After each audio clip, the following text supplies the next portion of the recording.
김경래 최강 시사.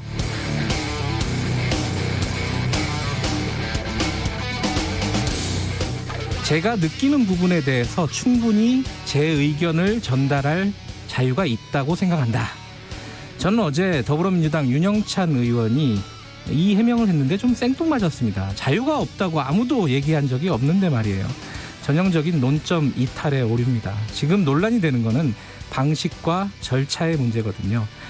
이낙연 대표 연설은 메인에 안 올려주고 조호영 원내대표 연설은 메인에 올렸다고 카카오 너무하는군요. 들어오라고 하생이라는 문자를 바로 타전한 윤영찬 의원.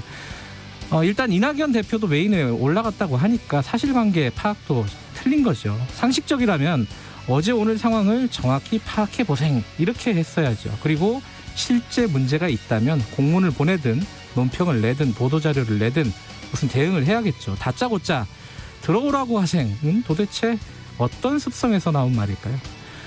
누굴 오라고 했던 걸까요? 오면 또 어떻게 하려고 했던 걸까요? 그게 효과가 있을 거라고 생각했던 걸까요? 포털은 지금 그렇게 움직이고 있는 걸까요?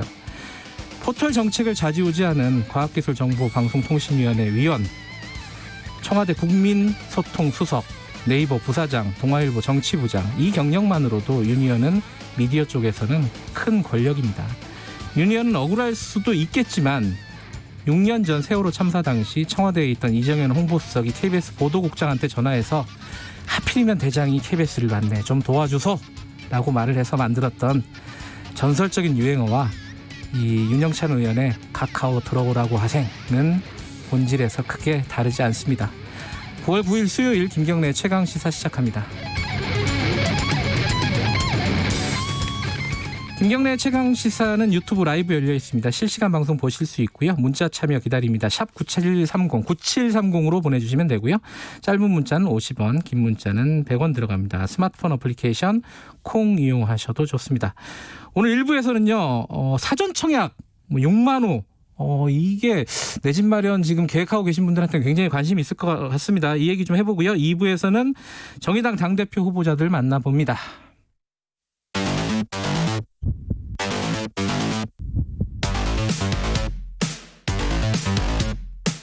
오늘 아침 가장 뜨거운 뉴스 언박싱.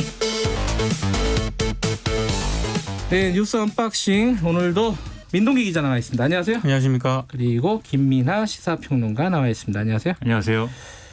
윤영찬 의원의 휴대전화 메시지, 이게 국회에서 메시지를 보내거나 이 뭔가 검색을 스마트폰으로 하거나 할 때 뭐 이렇게 말해도 되나요? 굉장히 조심해야 되는데 사실은, 그죠? 그렇죠. 그래서 우리는 그런 어떤 메시지나 이런 것들이 카메라에 잡혔을 때 네. 일부러 보여준 거 아니냐 이런 의심도 하고. 보통 그렇죠. 다 아니까 누가 찍고 있는 거를. 그래서 이걸 꼭 이제 언론에 노출시키고 싶어서 일부러 찍힌 거 아니냐 이런 생각을 많이 해왔는데 네. 윤영찬 의원의 사례는 과연 그런 거냐, 이걸 보여주고 싶었을까 좀 의문입니다. 그건 아니겠죠. 그건 아니겠는데 일단은 이 앞에서 제가 간단하게 말씀드렸으니까 전날 이낙연 대표가 연설했던 거는 메인 페이지에 안 올라갔다, 본인이 보기에는. 그리고 또 보좌진이 보기에는. 그리고 조호영 원내대표 연설은 금방 또 메인에 올라간 것처럼 보이니까 너무하네, 들어오라고 하세요, 이런 문자를 보내려고 했던 것 같아요. 그죠? 근데 그게 사실이 아니고요. 예. 다음 카카오, 그러니까 카카오 다음 같은 경우에는 인공지능에 의해서 이제 뉴스가 배치가 되거든요. 네. 그러니까 이게 알고리즘에 의해서 이제 배치가 되는데, 그게 요즘은 모바일로 이제 그 포털 뉴스를 많이 보잖아요. 네. 그러니까 개인 맞춤형으로 인공지능이 기사를 추천을 하게 돼 있습니다. 네.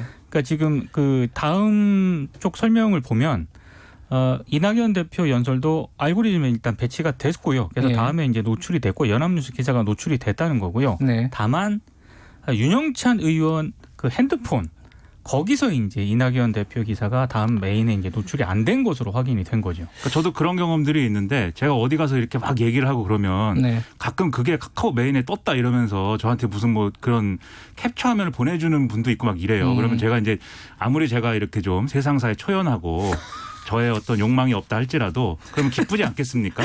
그래서 야 내가 카카오 메인에 나왔어 이러고 들어가 보면 없습니다 제가 없단 말이죠. 그런 게 이제 방금 말씀하신 알고리즘의 역할인 건데 1차적으로 이 중요한 기사들이 알고리즘에 의해서 선택이 돼서 큰 저수지에 이제 모이는 거고 그 저수지에서 비유하자면 각기 개인의 어떤 화면으로 이 선호하는 뉴스의 어떤 내용이나 그런 거에 따라서 판단해서 보내준다는 것인데 거기에 이제 윤영찬 의원 화면에는 이낙연 대표의 연설은 없고 주호영 원내대표의 연설만 있다는 것은 평소에 이제 주호영 원내대표의 기사를 많이 봤기 때문인지 그런 생각도 좀 들고 의문입니다. 더 정확하게 얘기하면 그 윤영찬 의원 보좌관의 모바일에도 이제 알고리즘에서 추천이 안 됐다는 얘기죠. 어찌됐든 그게 이제 다음 측의 해명인 것이고, 그죠?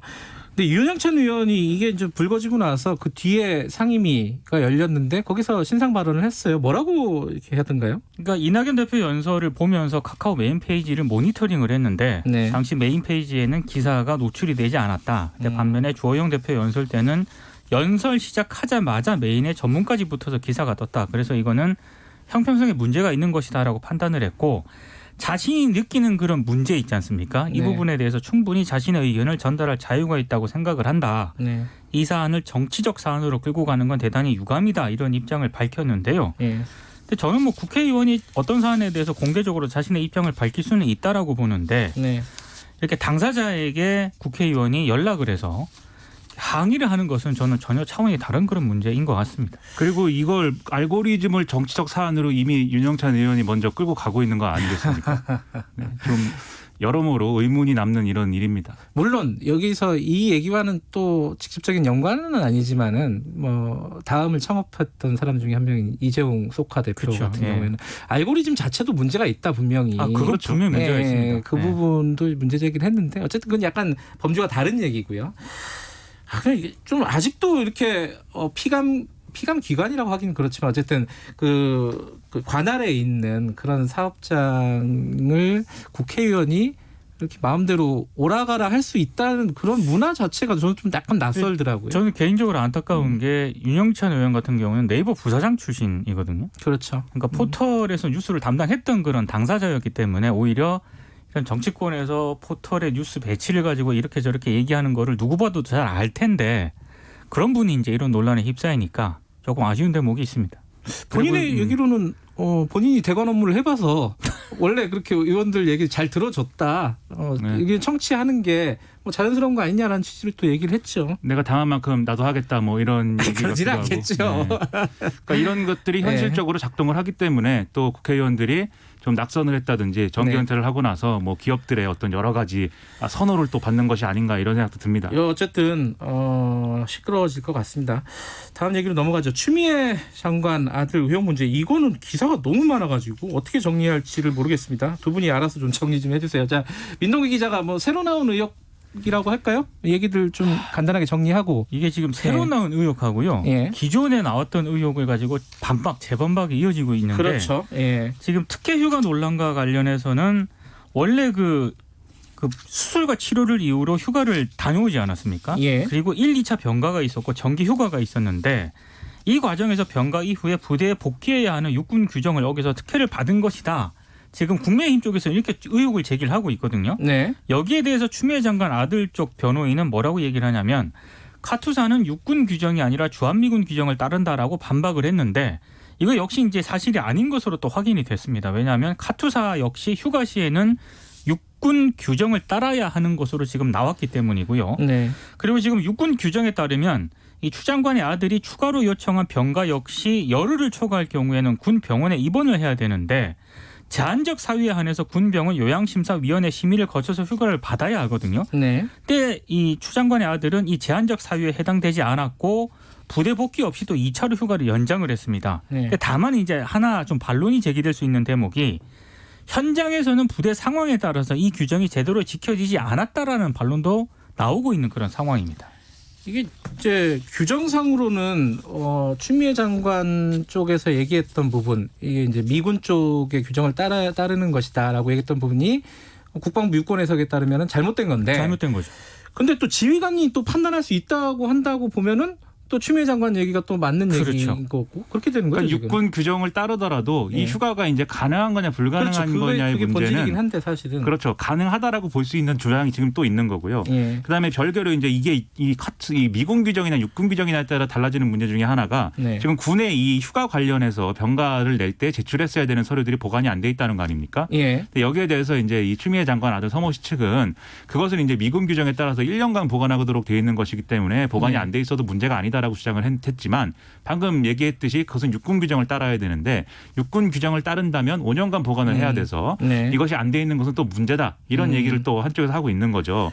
그 실제 이제 좀 확인을 해보면 이렇게 장기간 휴가를 쓴 이 비슷한 기간 동안에 장기간 휴가를 쓴 사례들이 뭐 5명인가 그렇다고 하는데 예. 그 중에 이렇게 이 서류가 없고 미비한 경우가 2명이라고 합니다. 그 2명 중에 1명은 뭐 전역을 해서 뭐 개인정보가 우려돼서 그 실무자가 그 자료를 폐기했다 뭐 이렇게 얘기하고 있다고 하고 이 서모 씨 당사자의 경우에는 지금 검찰 수사 대상이기 때문에 그건 뭐 지금 밝힐 수가 없다라고 국방부가 얘기하고 있다고 합니다. 휴가 관련해서는 이제 남은 게 보좌관이 전화를 했느냐 안 했느냐 뭐 이거잖아요. 그 그렇죠. 휴가를 연장하는 네. 과정에서 네. 지금 사실관계는 어디까지 나온 거죠? 그러니까 국회에서 추미애 장관이 답변한 내용을 잘 보면 이제 그런 사실 있지 않다 이렇게 얘기를 했는데 그것은 자신이 이제 지시한 사실은 없다라는 걸 확인한 걸로 보이고 지금 더불어민주당 의원들이 계속 얘기하는 내용을 보면은 전화를 한 것은 뭐 있을 수 있는 일이다라고들 얘기하고 있는 것 같습니다. 그래서 네. 어느 정도 보좌관이 개입해서 뭔가 전화를 부대에 했다라는 것까지는 사실에 가까운 상황인 것 같은데 다만 그 전화의 본질이 뭐냐 청탁이냐 민원이냐 문이냐 뭐 이런 대목에 있어서는 서로 이제 평가가 갈리고 있는 거죠. 예를 네. 들어서 어제 이제 교통방송 라디오 출연한 정청래 의원의 경우에는 김치찌개집 가서 김치찌개가 왜 빨리 안 나오냐고 얘기하는 게 뭐 민원이지 뭐 청탁 아니지 않냐 뭐 이렇게 얘기를 했는데 제가 볼 때 그것은 이제 주문이고요. 그리고 부대는 김치찌개집도 아니고 본인이 뭐 손님도 아니죠. 아, 네. 민원과 청탁의 경계.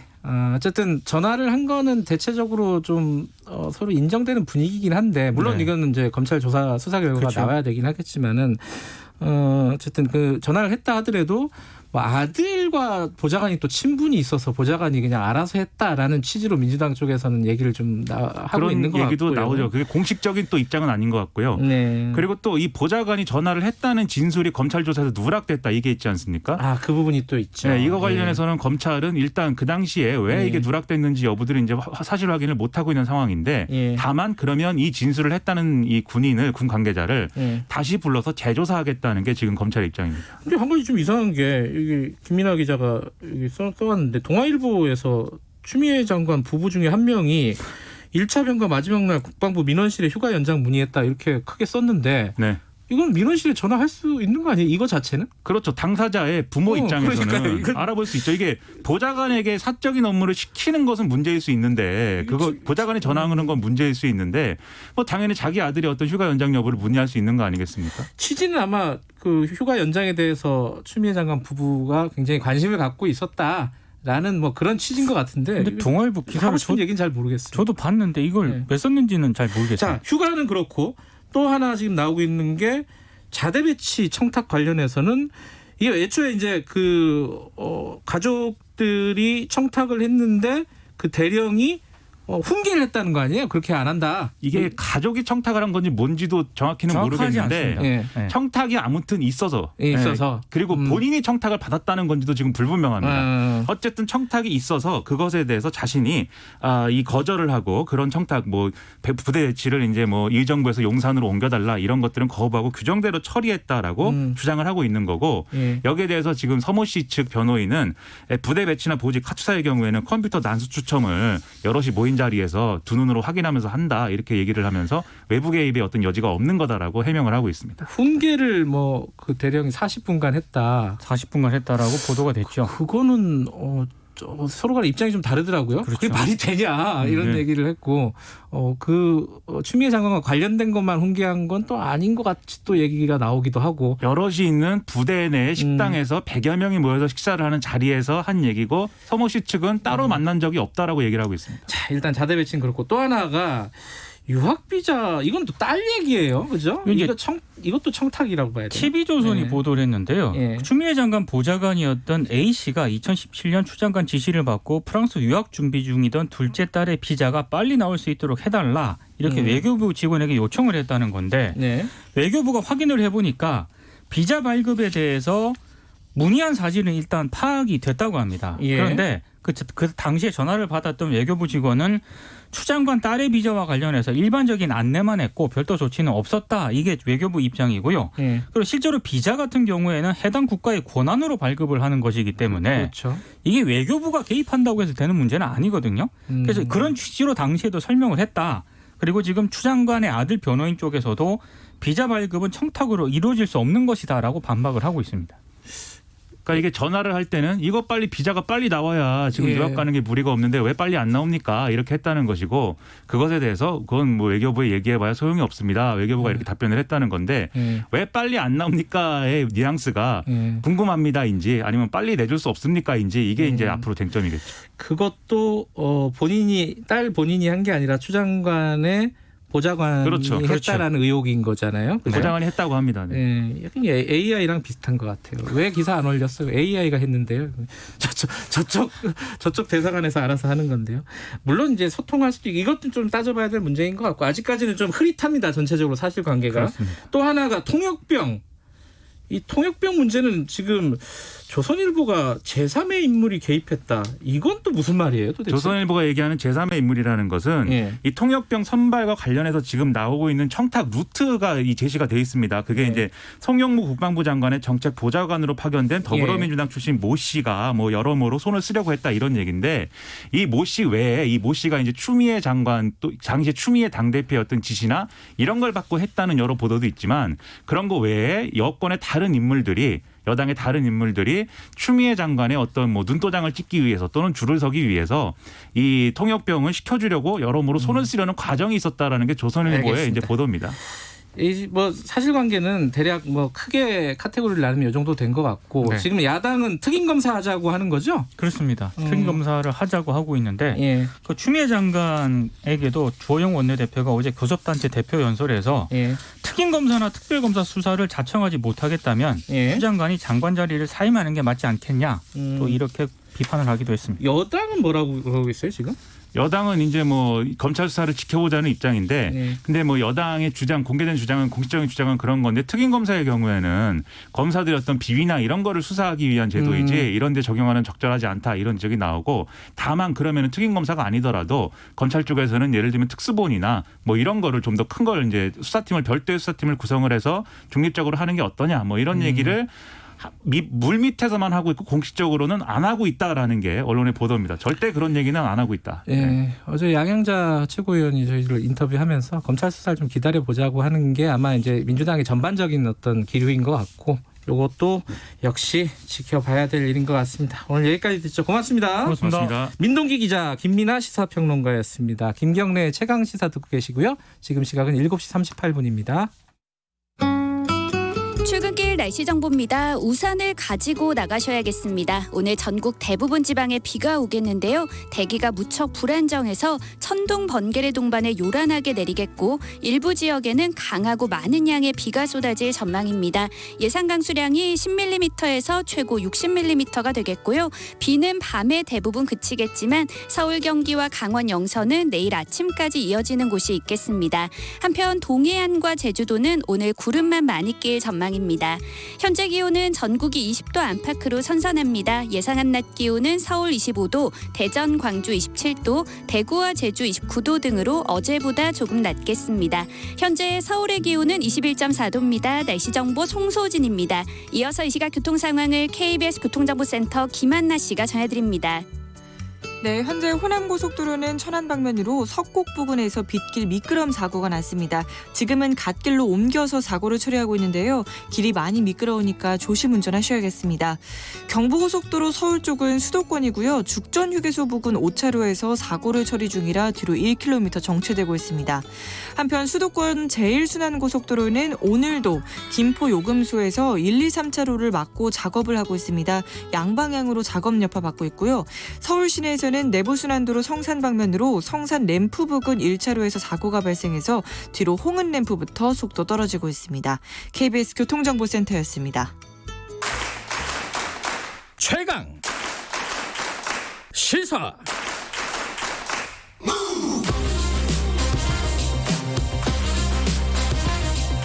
지금 여러분께서는 김경래 기자의 최강 시사를 듣고 계십니다. 네, 지금 사전 청약을 내년부터 한다는 거예요. 이게 6만 호 정도 되는 규모라고 하고요.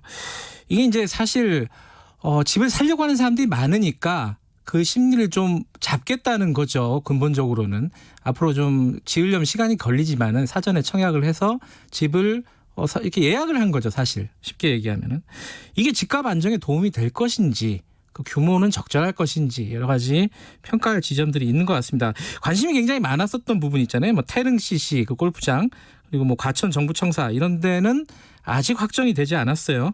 경실련 부동산 건설개혁본부 김성달 국장님과 평가를 좀 해보죠. 국장님 안녕하세요. 네, 안녕하세요. 총평을 한번 들어보시죠. 이게 네. 집값 안정, 지금 그거를 집값 뭐 매수세라고 할까요? 뭐 네. 이런 것들 잡는데 도움이 될까요? 어떻게 보세요? 네, 뭐 말씀하신 것처럼 어제 정부가 사전 청약 6만 호, 네. 본 청약 18만 호 등의 이제 공급책을 다시 확정지는 얘기들을 하셨는데 네. 사실 이제 이러한 집값 인하로 이어질지는 네. 사실 저희는 그러기가 어려울 거다. 왜요? 왜냐하면 이제 지금 공급을 하겠다고 하는데 지금의 집값 불안이거든요. 지금의 무주택 서민들의 주거 불안을 얘기를 하고 있는데 네. 사전 청약은 내년에 사전 청약이 들어갑니다. 내년에 예. 사전 청약이 들어가면 내년에 시작해서 1년이나 2년 있다가 다시 본 청약을 하고 분양이기 때문에 우리나라가 다 선분양이지 않습니까? 그렇죠. 그러면 분양한 후에 또 2년 이상 흘러야 입주할 수 있는 상황이거든요. 그러니까 빨리 계산할 때 한 5년 후의 얘기입니다. 그러니까 지금의 무주택 서민들에게는 사실 지금의 집값 불안을 위해서는 해줄 수 있는 게 없고 네. 그냥 정부를 믿고 기다려라 이런 말씀이거든요. 근데 계속 얘기되는 것이 지금 이 정부에서의 집값 상승 때문에 또는 최근에 이제 어떤 임대차 보호 등으로 전월세 불안 등이 또 다시 부작용 등이 나오기 때문에 지금에 어떻게 하면 좀 주거 불안을 해소할 수 있는 정책들을 요구하는 상황에서 사실은 이건 좀 먼 얘기다 이런 생각이 들 수밖에 없는 겁니다. 근데 이제 정부 입장에서 얘기를 해보면은 이제 여러 가지 이제 부동산 대책들을 내놨잖아요. 그리고 이제 네. 현재 이제 뭐 임대차 보호라든가 그리고 또 집값 안정을 위한 뭐 여러 가지 세제라든가 이런 부분들을 내놨고 이거는 이제 공급 대책을 자꾸 내놓으라고 하니까 먼 미래지만 어쨌든 내놨다. 그러면 이제 두 가지 다 내놓은 거잖아요. 현재의 대책과 네. 미래의 대책을. 그러면 이제 어떤 부분이 그럼 더 부족하다고 말씀하시는 건지. 예, 예. 정부가 이제 그렇게 말씀을 하시는데 내용이 참 중요한 것 같습니다. 네, 네. 지금 이제 정부가 5류 대책 이후 여러 차례 대책을 나오고 네. 집값을 평가하기를 안정화돼 있다, 진정세다, 네. 또 뭐 일부 아파트는 하락도 했다라는 네, 네, 말씀들을 하시거든요. 네. 근데 사실은 정확히 들여다보면 안정세라는 게 상승세가 좀 둔화된 겁니다. 그건 홍남기 부총리께서도 말씀하셨고요. 네. 지금도 음망 아파트 같은 경우 보면은 취임 초에 14억에서 제일 비싸던 올 초 조금 전만 해도 22억 2천만 원까지 시세가 형성돼 있었는데 네. 최근에 그 8.4 이후에 1천만 원, 1,000만 원 떨어졌습니다. 그러니까 이제 이런 것들을 하락이라는 걸로 읽히기에는 어렵고 네. 정부는 또 최근에 뭐 재건축 아파트나 뭐 은평 재개발 아파트 같은 건 네. 수백 대 1의 청약가율을 나타냈습니다. 이거는 여전히 무주택 서민들에게는 정부의 대책으로 집값이 안정되니 기다려야 될 타이밍이 아니라 네. 지금이라도 어떻게 연끌해서라도 다시 집을 사야 될 수 있다라는 불안감이 작용한 거다라고 보여지거든요. 네. 그래서 이제 그런 것들은 정부 대책에 뭔가 구멍이 있다. 특히 공급 정책이 문제라고 봅니다. 지금 사전 청약을 얘기하셨는데 사전 청약은 지금 당장 공급되는 것이 아니고 예. 정부를 믿고 기다려달라고 하지만 가격이나 어떤 주택으로 공급될지에 대한 내용들이 이번 어제 발표에도 빠져 있거든요. 네. 정말로 무주택 서민들이 살 수 있으려면 가격이 절대적으로 저렴하거나 또는 집값 인하로 이루어지려면 그 안에는 어떤 공공이 소유한 공공주택 확대 방안이 들어가야 합니다. 네. 그런 것들이 없이 공급하겠다는 건 어떻게 보면 굳이 지금도 아니고 내년에 청약을 하겠다라는 걸 굳이 지금 밝힌 건 건설업계에게 우리가 이 코로나로 경제가 어렵다 하더라도 공급책을 확실하게 추진하겠다. 물량을 보전해 주겠다. 또 어떻게 보면 투기 세력들에게는 공급은 늘리지만 그것이 어떤 새로운 공급은 아니다. 이전에 해왔던 그 공급과 다른 바 없는 공급이다. 걱정하지 말라는 신호로도 예. 충분히 읽혀질 수 있다는 생각이 듭니다. 근데 국장님 말씀을 들어보면은 그러면 공급책을 내놓는 거는 맞는데 네. 새로운 공급책을 내놔야 된다는 거잖아요. 그렇죠. 새로운 건 뭐예요, 그러면은 정확하게? 예, 지금 공급을 안 했던 게 아니거든요. 문재인 정부 이후에서 기대신도시도 공급이 됐고 수서 네. 신혼희망타운 등이 공급이 됐는데 뭐가 문제였냐면 너무 비쌌습니다. 너무 비쌌고 그게 다 강제 수용한 땅을 했는데도 불구하고 어떤 저렴한 공공주택 확대도 이루어지지 않았고 또 하나는 공공주택도 별로 들어가 있지 않습니다. 그러니까 국민들이 얘기하는 거, 우리나라 이 정부가 얘기하는 게 장기 임대하는 공공이 소유한 임대주택 비중을 계속 늘리겠다고 얘기하셨거든요. 네. 근데 사실 그런 본연의 역할은 잘 이루어지지 않은 채 네. 오히려 다주택자들, 민간 다주택자들의 임대주택을 어떻게 끌어들여서 조금 더 임대 기간을 늘려주십시오 하는 정책만 계속 추진하면서 그게 오히려 문제가 되는 상황입니다. 그런데 지금도 네. 그런 고장난 공급 시스템을 고치라는 것이 제대로 된 예. 공급책이다. 예. 그런 얘기들을 하고 있거든요. 그러면 어떻게 하면 다양한 공공주택을 확보할 수 있는지 등을 얘기를 하셨어야 되는데 예. 그리고 이제는 판매하지 않겠다라는 어떤 과거처럼 그런 선언들을 들어갔어야 되는데 그건 하나도 지금 공기업들이 동의하지 않고 있거든요. 예. 또한 가격도 지금까지 공급된 가격이 정부가 분양가 상한제를 적용했다고 밝혔지만 네. 제대로 된 분양가 상한제가 아니다. 왜냐하면 땅값도 조성원가가 아니고 시세를 반영한 감정가, 건축비도 지금 계속 거품 논란이 있습니다. 네. 미래 신도시의 건축비가 어떻게 평당 1,000만 원까지 형성되는 상황이 이게 어떻게 정부가 감독한 건축비라고 볼 수 없다. 이러한 문제들을 조금 받아들여서 네. 정말 서민들을 위한 아파트 공급 방안을 제시했어야 그게 시장에 제대로 된 어떤 이 정부가 진짜 집값이 떨어질 의지가 있구나라고 읽혀질 텐데 네. 그게 지금 다 빠져 있는 거죠. 그게 뭐 사전 청약이 됐든 뭐가 됐든 간에 기존에 하던 아파트 공급 방식을 계속 고집하는 한 지금 부동산 문제는 계속될 것이다. 이런 취지시네요. 네, 지금. 고장난 공급 시스템을 고치는 것이 지금 훨씬 더 투기 세력들에게는 제대로 된 신호를 익혀줄 것이고 집값 안정에도 도움이 될 수밖에 없다. 근데 청취자 여러분들도 그런 생각을 하실 것 같은데 현실적으로 가능하냐 지금 시스템에서. 그러니까 말씀하신 대로 집값을 확 낮추는 어떤 공급 그리고 공공임대주택 같은 것들을 확 늘리는 공급 이것들이 가능할 것이냐. 가능하다고 보세요?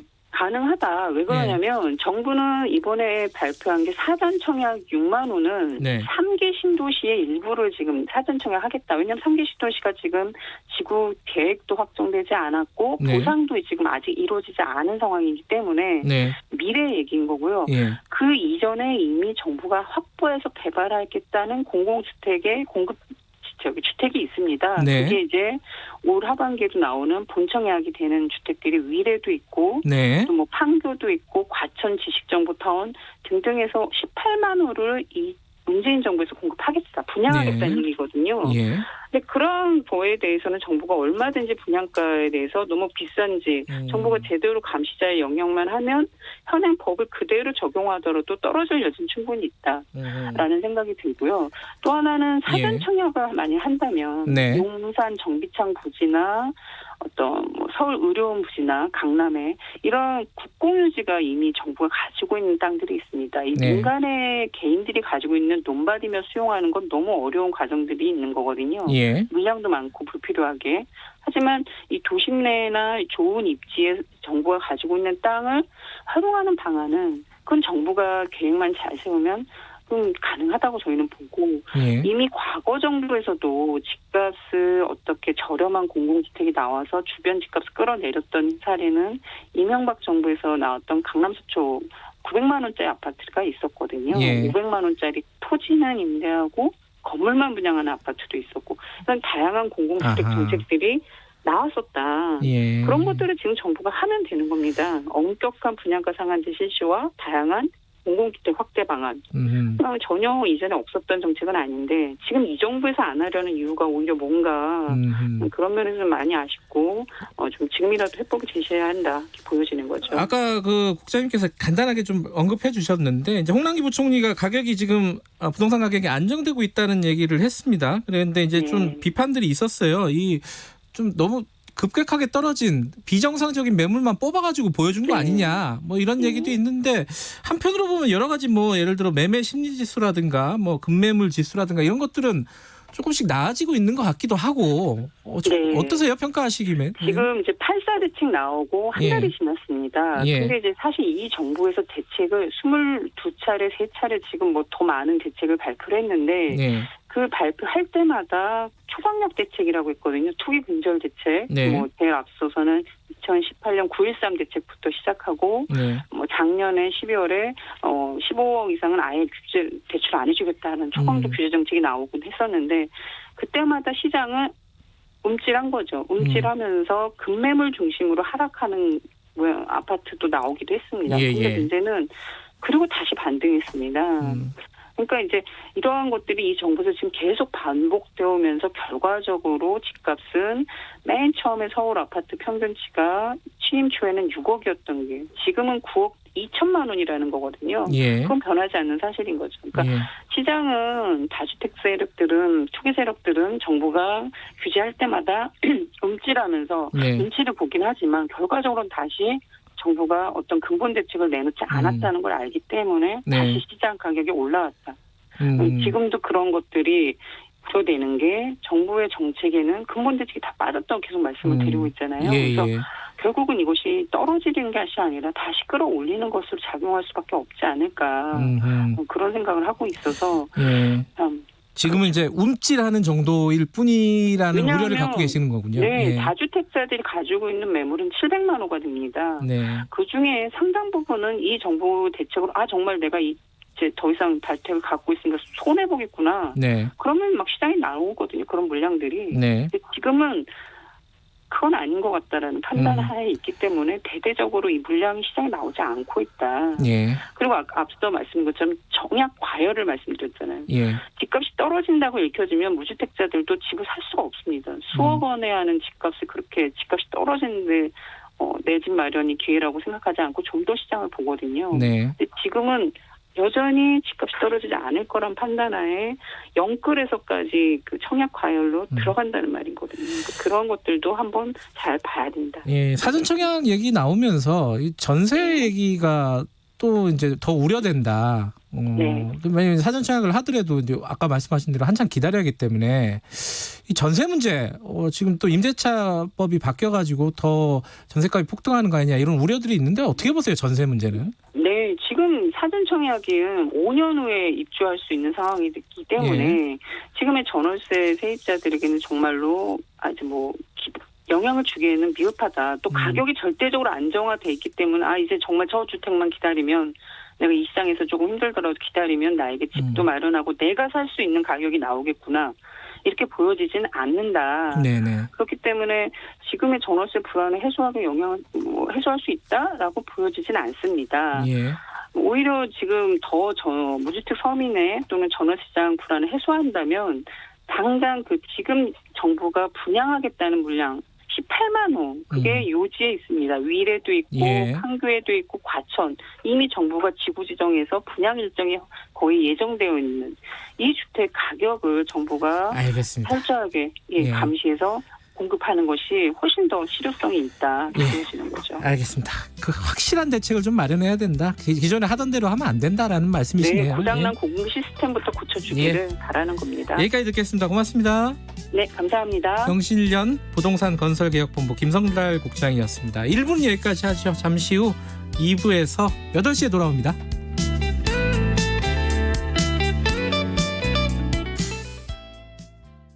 안녕하세요. 뇌전증 지원센터 센터장 홍승봉입니다. 뇌전증 도움전화 1670-5775는 뇌전증 환자들에게 의료 정보를 제공하고 질병관리, 사회복지, 인권옹호에 대하여 상담하고 지원하며 뇌전증에 대한 인식 개선 활동을 합니다. 뇌전증 치료, 학교나 사회의 적응 문제, 복지에 대하여 전화 이메일 방문 상담이 가능합니다. 뇌전증 도움 전화 1670-5775는 평일 오전 9시부터 오후 5시까지 상담 전화를 받습니다. 이 캠페인은 보건복지부 지정 뇌전증 지원센터와 함께합니다. 아들, 아빠랑 분리배출하러 갈까? 아빠, 고장난 선풍기는 어떻게 버려요? 여러분, 버려지는 가전제품도 소중한 자원이 된다는 거 아시나요? 환경부는 폐가전제품 재활용을 통한 자원순환에 앞장서고 있는데요. 가정에서 올바른 분리배출 방법은 무엇일까요? 새 가전제품 구입 시 판매자에게 수거 요청하기, 폐기물 스티커를 부착하거나 무상방문 수거 서비스 이용하기. 어때요? 참 쉽죠? 저탄소 사회경제로의 전환 그린 뉴딜. 환경부와 한국환경공단이 함께합니다. 말 같은 말.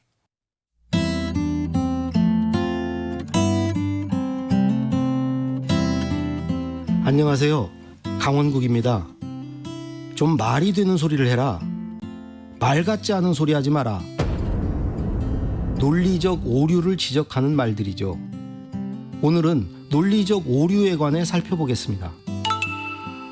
술을 좋아하는 사람은 호탕하다. 이건 제한된 증거나 몇 가지 사례를 가지고 결론을 도출하는 경우입니다. 술을 좋아하는 것과 호방함은 논리적 연관성이 없는데 말입니다. 이런 경우를 성급한 일반화의 오류라고 하지요. 우리가 자주 쓰는 하나를 보면 열을 안다는 말도 같은 맥락이고요. 피장파장의 오류도 있습니다. 아내가 건강 생각해서 술 좀 줄여 했을 때 그에 대해 제가 당신도 어제 술 마셨잖아 이렇게 받아치곤 하는데요. 사실 아내가 가끔 술을 마시는 것과 제가 술을 줄이는 건 아무런 인과관계가 없지요. 술을 줄이라는 아내의 말에 그럼 사회생활 하지 말란 말이야? 이렇게 받아치는 건 어떤가요? 이건 주의 전환의 오류입니다. 술 없이 회사 생활 못하는 것도 아닌데 주의를 다른 데로 돌리기 위한 말이지요. 교통사고가 났을 때 불리해지면 너 몇 살이야? 왜 반말이야로 맞받으면서 세상 그렇게 살면 안 된다로 마무리되는 것도 마찬가지입니다. 순한 논법의 오류도 있습니다. 술이 나쁘다고 뉴스에 나왔다. 뉴스는 거짓말하지 않는다. 그러므로 술은 나쁘다. 술이 나쁘다고 뉴스에 나왔지만 뉴스에 나오는 모든 말이 맞는 건 아니잖아요. 술을 한 잔 마시나 한 병 마시나 취하긴 마찬가지야. 이런 말을 하는데요. 이 또한 연속의 오류를 범하고 있습니다. 한 잔과 한 병은 취한 정도가 엄연히 다른데 그 차이를 무시하면 안 되지요. 힘에 호소하는 오류도 있습니다. 아내가 자주 쓰는 말인데요. 좋은 말로 할 때 들어라. 이건 논리도 없고 너무 무서운 말 아닌가요? 강원국의 말 같은 말이었습니다.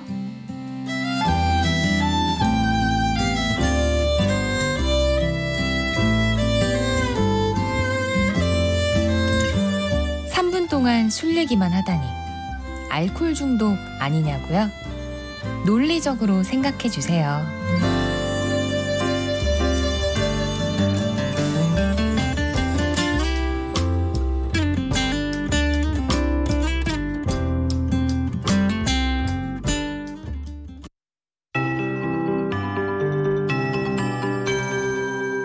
KBS 58분 날씨. 하루 사이에 날씨가 급변했습니다. 어제는 쾌청했는데 오늘은 벼락을 동반한 요란한 비가 쏟아지겠습니다. 지금 전국 곳곳에 비가 오고 있고요. 그중 경상남도에 천둥 번개가 무척 요란하게 치고 있습니다. 비는 차츰 전국 대부분 지방으로 확대되겠습니다. 다만 동해안과 제주도는 오늘 구름만 많이 낄 전망입니다. 그 밖에 전국은 대기가 무척 불안정해서 비구름이 국지적으로 강하게 발달하겠습니다. 천둥 번개가 치는 곳도 많겠습니다. 않겠습니다. 예상 강수량은 대부분 10에서 60mm가 되겠고요. 이 비는 밤에 대부분 그치겠지만 서울, 경기와 강원, 영서는 내일 아침까지 이어지는 곳이 있겠습니다. 현재 기온은 20도 안팎으로 선선합니다. 낮에는 서울이 25도, 강릉, 대전, 광주 27도, 대구와 제주 29도 등으로 어제보다 조금 낮겠습니다. 오늘 미세먼지 농도는 부산과 대구, 울산은 나쁨, 그 밖에 전국은 좋음에서 보통이 예상됩니다. 내일은 하늘이 개겠지만 경기 북부 내륙과 강원, 영서는 내일 오후 한때 비 소식이 있고요. 모레는 강원, 영동과 경상 해안, 제주도에 비가 내릴 것으로 예상됩니다. 현재 서울의 기온은 21.2도, 습도는 87%입니다. KBS 58분 날씨 송소진입니다.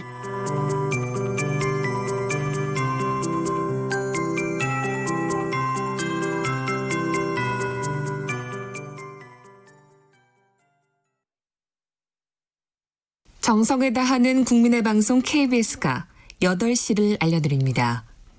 AM 711kHz, FM 97.3MHz, KBS 1라디오입니다. HLKA.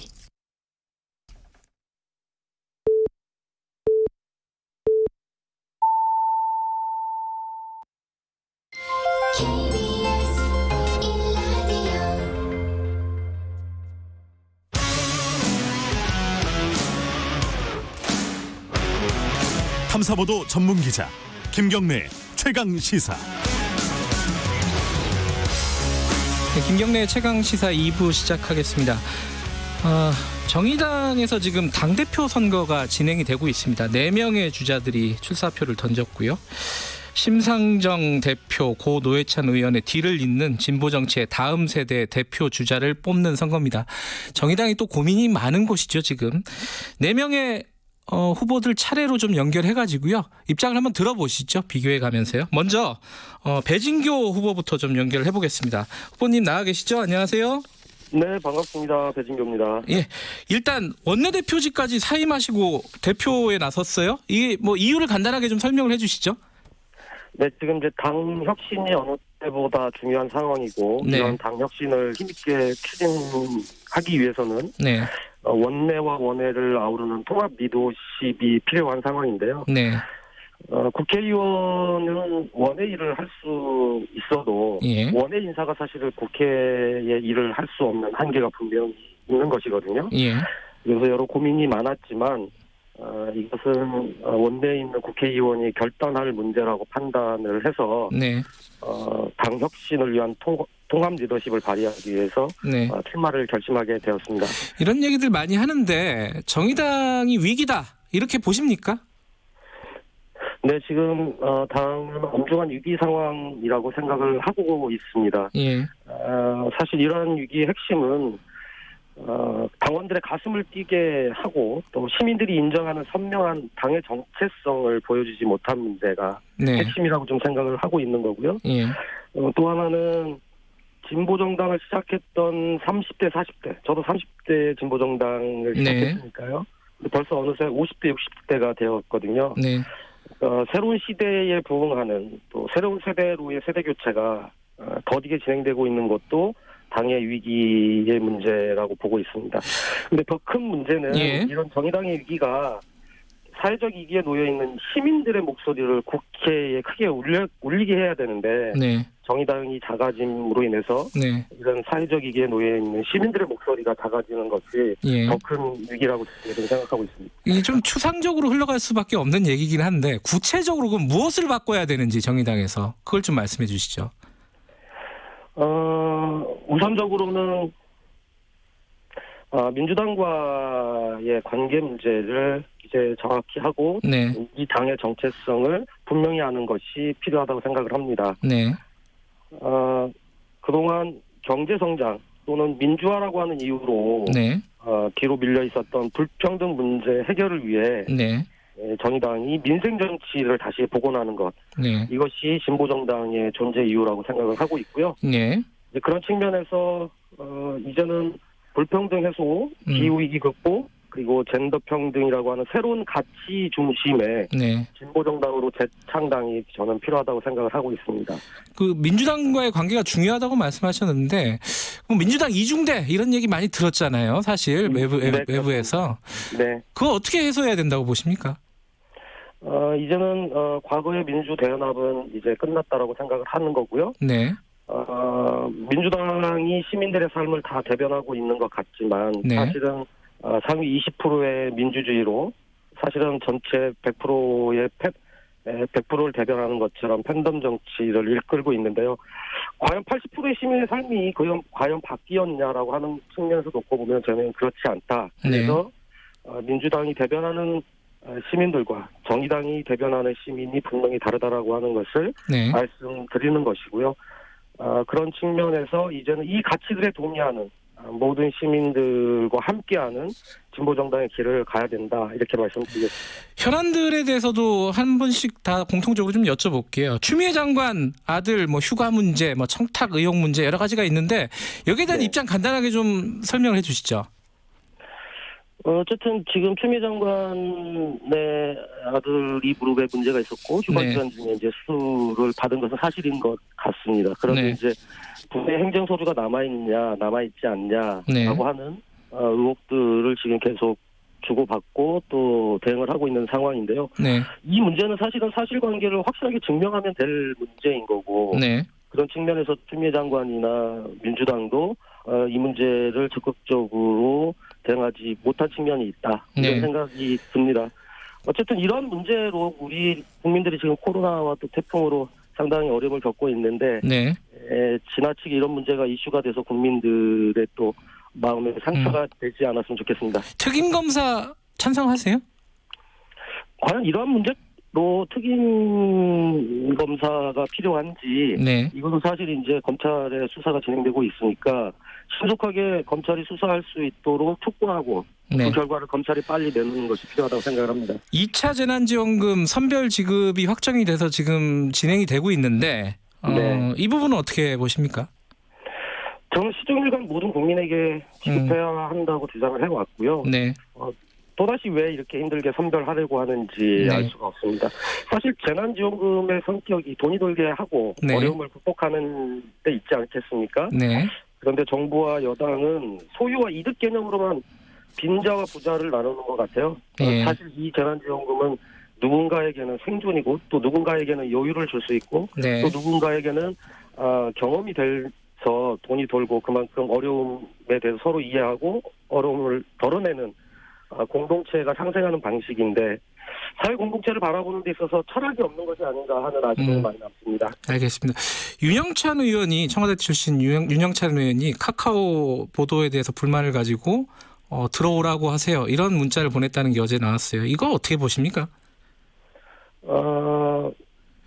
어제 저도 언론 보도를 통해서 봤습니다만 최근 이제 국회의원의 공직자로서의 윤리와 관련돼서 인식을 더욱 높일 필요가 있지 않을까 이런 생각이 들었습니다. 어쨌든 피감기관이고 해당 관련된 의원으로서 그런 문자 하나가 피감기관들에게 대단히 부담이 될 것이고 결국은 국민들이 보시기에 국회의원의 갑질로도 충분히 보여질 수 있는 사안이다 이렇게 생각합니다. 알겠습니다. 오늘 여기까지 짧게 좀 듣겠습니다. 고맙습니다. 네, 감사합니다. 정의당 당대표 후보 배진교 전 원내대표였습니다. 네, 바로 연결하죠. 다음에는 김종철 후보 연결되어 있습니다. 나와 계시죠? 안녕하세요. 네, 안녕하세요. 김종철입니다. 김종철 후보께서도 위기라고 생각하세요? 다들 위기 정의당의 위기 얘기하는데 위기 맞습니까? 저도 그렇게 보고 있습니다. 위기의 핵심이 뭐예요? 진단은 좀 다를 거예요, 아마. 일단 내외적으로 다 위기인데요. 그러니까 최근에 이제 당내 논란으로 인해서 당원들이 이제 좀 많이 탈당하신 것도 위기고, 그러니까 그러면서 힘이 좀 빠진 것도 위기고요. 또 하나는 이제 국민들이 정의당을 바라보는 어떤 시선이나 이런 것에서 정의당이 좀 앞으로 잘 나아가지 못하고 있다, 좀 정체돼 있다 이런 인식을 받는 것도 상당한 좀 위기라고 생각하고 있습니다. 내부적인 것과 외부적인 게 있는데 말씀하신 대로 자 내부적인 거는 항상 무슨 사건이 터지면 정의당이 시끄러운 건 사실이에요. 예를 들어 박원순 전 서울시장 조문 관련해서도 그렇고 비례위성정당 불참 이 논란과 관련. 근데 이게 내부적으로 이렇게 이걸 어떤 식으로 좀 정리하고 끌어가야 될 것인가? 대표가 되신다면 어떻게 하셔야 될 것 같아요? 내부적인 거는? 내부적인 것은 뭐 아직까지는 우리 당의 인식이 네. 좀 그 인식 정도가 정의당이 잘 됐으면 좋겠다. 네. 진보정당으로서 정의당 역할을 했으면 좋겠다. 이런 거는 다 공감대가 있는데 네. 조금 구체적으로 들어가는 어떤 새로운 어떤 의제나 이런 거에서 좀 그 일치하는 부분이 약간 예. 적었었고 예. 특히 이제 문재인 정부에 대해서 어떻게 좀 바라볼 것인가에 대해서도 네. 약간 적었던 것 같아요.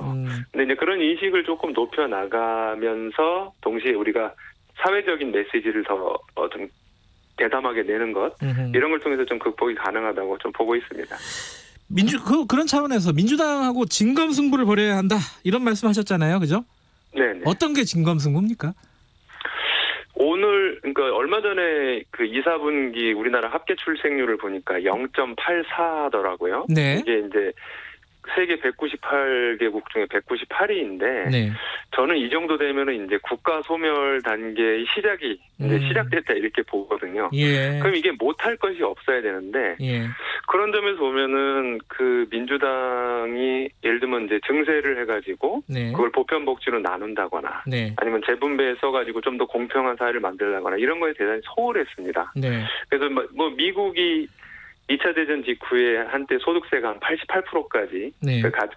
꽤 오래 유지되지 않았습니까? 네. 지금 우리나라 수준이면은 저는 지금 뭐 그 스웨덴이나 이런 데처럼 뭐 소득세를 60%까지 최고세율을 올린다거나 아니면 이제 정부가 책임지는 공공임대주택을 대폭 공급한다거나 네. 뭐 아니면 뭐 피케티가 요즘 말하는 기본 소득을 넘어선 기본 자산제 네. 이런 것들도 과감하게 검토해서 하지 않으면은 네. 저는 이 뭐 국가 소멸의 어떤 흐름을 지금 막아낼 수가 없다고 보거든요. 그런 면에서 좀 과감하게 승부를 해야 된다고 좀 생각합니다. 근데 이제 밖에서 보면요, 이제 거대 양당이 있고 심지어 국민의힘도 굉장히 진보적인 의제를 던지고 있단 말이에요. 상대적으로 네. 보면 과거에 비해서. 네네. 그러면 정의당은 도대체 어떤 가치가 있는 것이냐, 우리 정치에서. 이걸 어떻게 설명하시겠습니까? 단적으로 국민의힘이 뭐 기본소득제나 뭐 네. 경제민주화 뭐 이런 부분에서 목소리를 낸 것은 저는 정의당이나 진보정당의 성과라고 생각을 합니다. 네. 왜냐하면은 2007년 민주당이 정권을 잃어버린 후에 한 10년 동안 다시 네. 되찾는 동안 민주당이 진보정당의 의제를 대부분 흡수를 했습니다. 네. 네, 그런 것이 이제 뭐 무상급식이라든가 문재인 네. 케어 이런 식으로 나타났지 않습니까? 네. 근데 그런 민주당이 국민들로부터 어느 정도 지지를 받으니까 네. 미래통합당, 그 국민의힘도 지금 변화하는 거거든요. 네. 저는 이런 면에 있어서 정의당이나 진보정당의 진보정당이 이런 시대를 선도하는 역할을 계속하는 것을 두려워할 필요가 없다고 생각하고 네. 다만 우리가 여기까지 끌고 온 것에서 한 발짝 더 나아가는 것을 유능하게 보여줄 필요가 있다. 이게 이제 정의당의 새로운 역할이다라고 생각을 합니다. 현안들도 잠깐 여쭤보면요, 간단하게. 네. 윤영찬 의원 그 카카오 관련된 문자 있잖아요. 들어오라고 하세요. 근데 이걸 보고 네. 저는 뭐가 떠올렸냐면은 정의당 추혜선 전 의원 LG그룹에 갔잖아요. 가려고 하다가 이제 안 간다고 하지 않았습니까? 네. 이런 거 어떻게 생각하십니까? 정의당으로서는 굉장히 곤란한 문제인 것 같은데. 이 비판을 해야죠. 아마 어제 저희 정의당에서 비판 네. 입장이 나왔을 겁니다. 네네. 그래서 이런 부분에 있어서는 이제 확실하게 이게 이제 포탈에 대한 통제가 되는 것인데 네. 그런 그 이제 과거식으로 과거 미래통합당이나 국민의힘 같은 데서 했듯이 언론 네. 통제하거나 인터넷 통제하거나 이런 식으로 한 것에는 단호하게 비판을 해야 되는 거라고 생각합니다. 준연동형 비례대표제 있지 않습니까? 이게 선거제도 이게 좀 기형적이었다. 결과적으로 보면은 성과를 보면요. 네네. 이게 고쳐야 된다고 생각하십니까? 당연하죠. 그러니까 이번에 사실 연동형 비례대표제라는 게 정신이 저거지 않습니까? 각 정당의 지지율만큼 각 정당의 국회의석을 획득해서 네. 국민을 닮은 국회를 만들어야 된다 이건데요. 네. 이게 위성 꼼수 정당으로 해서 좀 무너졌지 않습니까? 네. 저는 민주당도 이런 다시 위성 정당을 만들어서 이 그 어떤 연동형 비례대표제를 우회해서 하는 네. 이런 거는 원하지 않는다고 생각합니다. 그래서 위성 정당이 나타나지 않을 수 있는 이런 방안들을 민주당도 이제 제안해야 되고 또 네. 정의당은 또 그런 부분에서 국민의 뜻이 국회에 정확히 반영되도록 좀 할 계획입니다. 또 시끄러우니까 이거 간단하게 여쭤봐야 될 것 같아요. 추미애 장관 아들 뭐 의혹, 각종 의혹 어떻게 해소돼야 된다고 보십니까? 저는 민주당이 좀 더 과감하게 나섰으면 좋겠는데요. 어허, 네. 네, 뭐 지금 뭐 특임 검사도 얘기되는 것 같은데 네. 이게 의혹이 갈수록 늘어나고 있는데 예. 예를 들면은 지금 이제 정권에서 추미애 장관으로 대표되게 계속 검찰하고만 싸웠지 않습니까? 네. 인사를 통해서 상당히 이제 네. 그 추미애 그 사건, 이 추미애 장관에 네. 관련된 걸 조사하기 힘들게 한다는 국민 여론이 있으면 민주당이 책임지고 더 과감하게 문제를 해결해야 된다고 저는 생각을 합니다. 더 과감하게. 네네. 구체적으로 간단하게 말씀하시면은. 뭐 특임 검사나 이런 부분도 네. 본인들이 판단할 때 좀 네. 자신 있거나 하면 네. 그런 부분을 좀 수용할 수도 있어야 되고 그거는 뭐 민주당에서 좀 전적으로 좀 판단을 해야 될 문제고 정의당에서도 좀 논의를 해봐야 되는데 예. 민주당이 그 좀 더 제대로 네. 국민들 앞에 떳떳했으면 좋겠다 이런 말씀드립니다. 알겠습니다. 여기까지 듣겠습니다. 고맙습니다. 감사합니다. 김종철 당대표 후보 선임 대변인이었고요. 자, 다음에 바로 연결하죠. 박창진 후보 연결되어 있습니다. 안녕하세요. 네, 반갑습니다. 정의당 혁신 돌풍 박창진입니다. 예, 박창진 후보는 아마 좀 인지도가 굉장히 높으실 거예요. 대중적으로 얼굴이 많이 알려주신 분이라서요. 그런데 정의당에는 입당하신 시간이 굉장히 짧아요. 4명 중에. 네, 그렇죠? 뭐 이런 점에서 봐주시면 될 것 같고요. 현재 뭐 방파제 넘어 파도가 밀려오고 있는데 네. 이게 태풍이다라고 먼저 이 위기를 인지한 사람 박창진이 더 빠른 판단을 하고 있다라는 점에서 다른 세 후보와 다른 점이 있고 예. 이 다른 세 후보들이 오랜 경력을 얘기하고 있는데 이분들의 이 오랜 경력은 현 지도부 내에서 함께 하고 있다라는 것이 지금도 단점. 이 위기를 불러온 주체 중에 일정 부분 책임이 있는 부분들이 있기 때문에 네. 저는 단점으로 작동하지 않나라고 생각합니다. 이게 밖에서 보면, 그러니까 내부인이 못 보는 게 있고 또 외부인이 또 보는 게 있잖아요. 이제 박창진 후보께서는 당에 들어가신 지가 그래도 상대적으로 짧으니까 아마 내부 문제를 더 정확하게 보실 수도 있을 것 같아요. 어떤 문제가 있습니까, 정의당에? 네, 맞습니다. 예, 현재 정의당의 위기는 네. 첫 번째 독선적인 이념주의입니다. 마치 국민과 당원을 계몽 상대로 생각하는 것 아닌가 하는 측면이 있고요. 네. 둘째, 비밀주의 정파입니다. 공개적인 활동을 하지 않고 건설적인 제한 없이 정파 이익만을 추구하는 연고 집단이 문제가 되고 있다고 생각합니다. 네. 세 번째, 불통하고 무책임한 지도부입니다. 당원과 소통하지 않고 결과에 책임지지 않는 지도부의 모습은 결국 국민의 신뢰를 잃게 만들고 있다고 생각합니다. 예컨대 이제 최근에 수천 명 탈당 사태들이 있었잖아요. 네, 그렇습니다. 그런 것들은 지도부의 책임이라고 보십니까? 외부적인 요인보다는? 우선 우리 국민들이 진보 정치에 어떤 모습을 기대하고 있는지를 생각해 봐야 될 것 같습니다. 아울러 우리의 현 위치도 점검해야 될 것 같은데요. 네. 국민들은 가장 진보 정치라는 것이 우리의 삶과 닮아 있어야 되고 우리의 삶의 의제와 함께 해야 된다는 공감을 원하고 있는데 그 모습에서 우리가 뒤처진 것이 아닌가. 또 우리는 아주 작은 당인 현실이 있습니다. 마치 기득 당들처럼 본인들의 인기에 영합하는 성명성만을 강조하고 있는 모습 또한 우리의 문제가 아니었는지 저는 생각하고 있습니다. 지금 최근에 정의당 혁신이 최종안이 통과가 됐잖아요. 부족하다고 하셨어요. 뭐가 부족한 겁니까? 전면적인 문제의 진단. 사전 전제가 잘못되어 있다라고 생각합니다. 마치 현재 혁신안의 전자의 내용을 보자면 실패한 것이 아니라 우리는 새로운 도약을 하고 있는 것이니 이 정도는 감내해야 된다라는 이기 의식의 부재가 문제이라고 저는 생각하고 있습니다. 예. 지금 아까 두 후보를 만났는데 배진교 후보, 김종철 후보. 근데 이제 민주당과의 관계 설정에서 이제 김종철 후보 같은 경우는 정면 승부를 할 때가 됐다. 이중대 이름을 벗어야 된다. 이런 얘기를 했어요. 근데 박찬진 후보는 조금 뉘앙스가 다른 것 같아요. 이 관계 설정, 민주당과의 관계 설정 어떻게 보세요?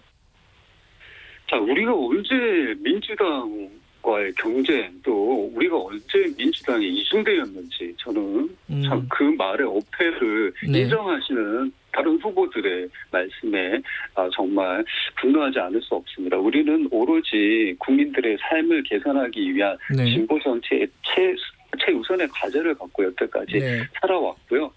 민주당의 정책이 우리 국민의 삶을 바꾸는데 가령 예를 들자면 저희가 그 어떤 정당보다 먼저 무상급식을 주장했었고 그것이 의제로 민주당에 받아들여졌고 그걸로 인한 실행이 있었습니다. 이렇게 됐을 때 우리와 똑같은 얘기를 민주당이 한다고 그래서 저희가 무조건 반대를 해야 된다? 그건 아니라고 생각합니다. 국민들은 그런 모습을 바라고 있지 않습니다. 우리의 가치, 우리의 철학 안에서 우리의 선명함을 보여야 하지만 그것이 마치 편협한 정치적 이익을 위해서 발목 잡기로만 보여서는 안 된다라고 저는 생각하고 있고요. 국민을 먼저 위하는, 국민을 위해서 생각하는 정치를 해나가는 것이 정의당의 길이고 그 어떤 민주당 이중대론도 저희는 관여하지 않아야 되지 않는가 생각합니다. 그게 이제 자칫 잘못하면 근데 이게 차별성이 없어진다 이런 우려들을 하는 거 아닐까요 혹시?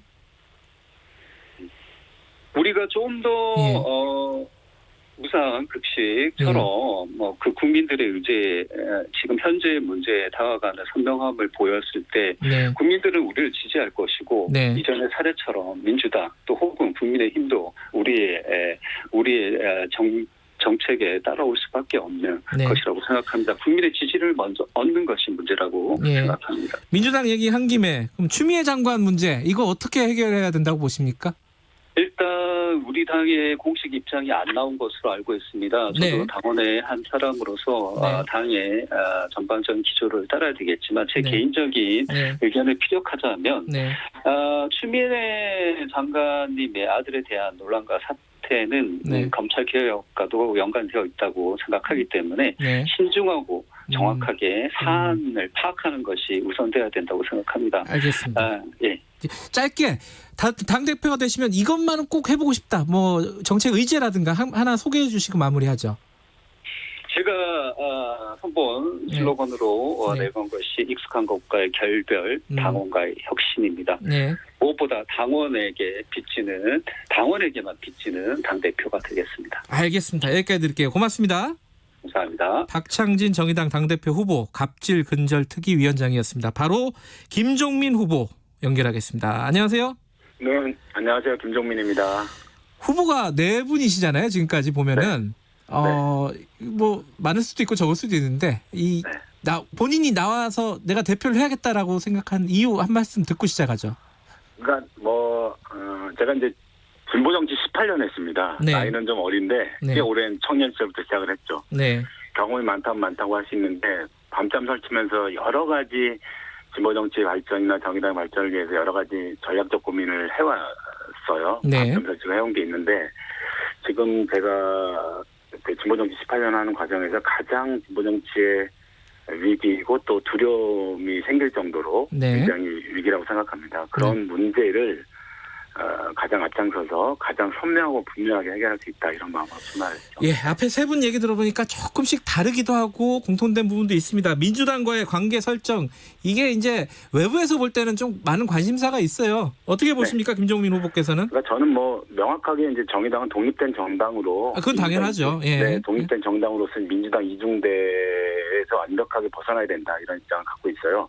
그래서 진보 정당이라고 하면 그간 이제 한국 사회에서 국민들이 바라고 진보 정당이 던지는 수많은 질문들이 있는데 이 문제에 답하기보다는 내가 어떤 여당 편에 설 거냐 야당 편에 설 거냐 이런 질문에 대답하느라고 급급했다고 생각해요. 그게 아니라 새롭게 제기되는 진보 정치가 원래 한국 사회를 선도하고 끌어나가야 되는 위치로 다시 돌아와야 되고 한국 사회에 대변되지 못하는 사회적 약자 소수자의 곁으로 돌아가서 분명한 야성을 갖는 독립된 정당으로서 자기 역할을 해야 된다고 생각을 합니다. 특히나 이 민주당의 현재 슈퍼 여당이 되면서 보여주고 있는 여러 가지 보수화되고 기득권화되는 모습 같은 게 보여지거든요. 말하자면 이제 어깨에 너무 힘이 들어가 있는 거죠. 이런 모습들에 대해서 그동안 개혁 정신 같은 걸 좀 버려가면서 이런 기득권화되고 있는 모습에 대해서는 저희가 철저하게 해초를 들고 할말하는 그런 정당이 돼야 된다 이렇게 생각합니다. 지난 총선에서 사실 정의당 성적이 굉장히 안 좋았어요. 예상보다. 이게 전략의 실패가 실패지 정의당의 실패는 아니다 이렇게 얘기하셨어요. 이게 무슨 뜻이에요 정확하게? 그러니까 정의당이 원래 가야 될 진보 정치 길이라는 게 있는데 지난 정의당의 대략 8년의 역사를 보면 민주당과의 개혁 입법 공조로 표현되는 이제 개혁 공조가 굉장히 이제 큰 역할을 담당해 왔습니다. 네. 한국 사회가 끊임없이 이제 보수 정치에 의해서 후퇴되고 있는 모습을 다시 개혁으로 돌려야 된다고 하는 국민적인 열망에 대한 호응도 우리가 해야 됐었지만 그런 과정에서 그늘 같은 게 많이 생겼습니다. 네. 그러니까 말하자면 이제 정체성이 아까 말씀드린 민주당 이중대론으로 표현되는 정체성의 혼란이라든가 정의당은 정말 미래가 있는 거야? 뭐 비례대표에만 몰입하는 정당 아니야? 이런 모습이라든가 네. 특히 진보적인 정책과 아젠다를 계속 이렇게 앞장서 제출해왔던 정당이었는데 네. 뭔가 뒤처지고 뭔가 그 다른 진보적인 리더들이 다른 당의 진보적인 리더들이 제출하는 진보적 의제를 좀 불허하는 네. 그런 모습으로 이렇게 말하자면 이렇게 그늘이 생겼다는 거죠. 이 그늘을 명확하게 이렇게 해결하지 못한 채 지금까지 왔고 네. 그 문제가 결국 10%의 정의당에 대한 지지를 보내주셨지만 그에 비해 의석수는 초라한 의석수가 됐다 이렇게 생각을 합니다. 그래서 명확하고 분명하게 이렇게 진보 야당으로서 돌아갈 필요가 있다. 알겠습니다. 지금 박창진 후보가 그 얘기했습니다. 독선적 이념주의, 계몽주의, 비밀 정파주의 이런 부분들이 정의당의 문제다. 동의하십니까? 그러니까 그런 측면이 정의당이 있었다고 생각하는데 그게 더 결정적이냐에 대해서는 반대 의견이 있습니다. 말하자면 정의당이 진보 정당으로서의 자기 정체성을 명확히 하지 않은 문제가 더 결정적인 문제이지 특히나 이제 박창진 후보가 주장하시는 민주당과의 관계 설정에서의 끊임없이 민주당과 함께 뭔가를 도모하고 만들어오는 과정에서 네. 우리 당이 놓쳤던 것이 국민들이 보기에 정의당답지 못하다 이렇게 보시는 것이지 내부적인 여러 가지 문제가 있다고 보여집니다. 그 문제는 극복돼야 되고 특히나 한 명의 리더에 의해서 또 한두 개의 정파 그룹에 의해서 적자 생존하는 모습으로 비례대표 몰입했던 그런 정당은 끝을 내야 되고 새로운 진보정치 세대의 교체가 명확하게 필요하고 그런 것을 만들어가는 강력한 당대표 리더십이 필요하다고 생각합니다. 대표가 되시면은 진보 정당의 아까 말씀하신 의제를 말씀하셔야 될 거잖아요. 가장 지금 필요한 의제가 어떤 거라고 보세요? 한국 사회에서? 저는 한국 사회에서 깰 수 없다고 생각하는 기득권 성역이 있어요. 어디요? 국민들이 생각하시는 예를 들면 기업, 재벌 기업이라든가 부동산 불패의 신화라든가 국회 기득권은 언제 깨지는 거야? 라고 생각한다거나 청소년들이 이제 굉장히 중요하게 생각하고 청년들이 생각하는 기후 위기라든가 불공정, 젠더 이슈 이런 것들이 민주당은 다소 이렇게 타협하는 모습을 보여주거나 대변하는 시민들이 다르거나 또는 미래 의제라고 생각해서 이미지 말로만 하는 정치로 대변하는 경우가 많았습니다. 네. 이 문제에 대해서 정의당은 명확하고 분명하게 입장과 대안을 내놓는 게 중요하고 특히나 이 부동산 불평등, 소득 불평등, 안전 불평등이라든가 아까 말씀드렸던 국회 기득권, 재벌 기득권, 차별 기득권 같은 이런 성역과 맞서 싸우는 게 정의당이 해야 될 가장 중요한 정책 어젠다라고 생각합니다.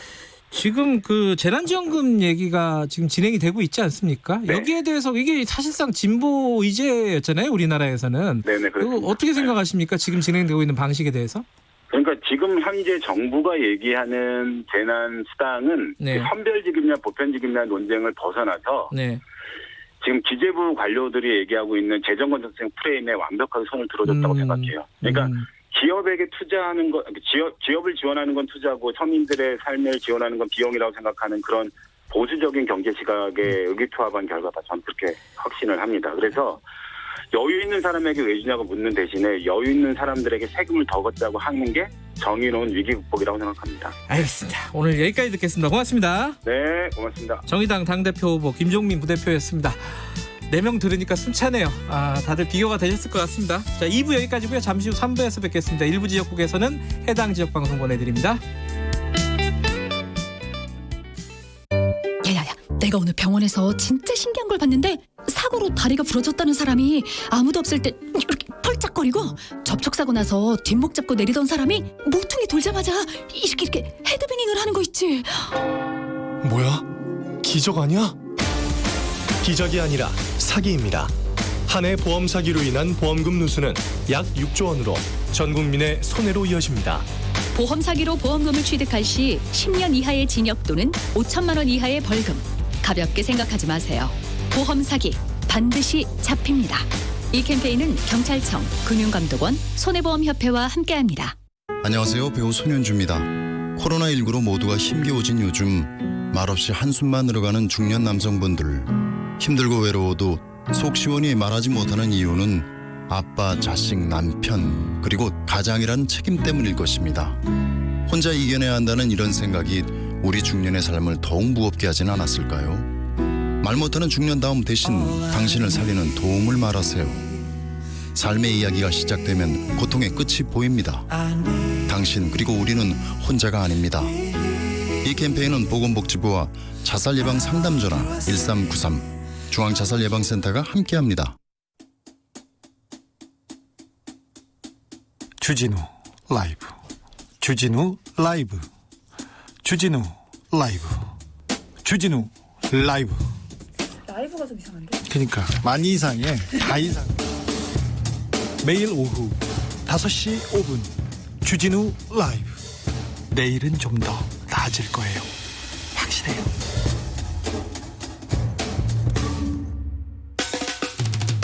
오태훈의 시사본부. 오태훈의 시사본부. 오태훈의 시사본부.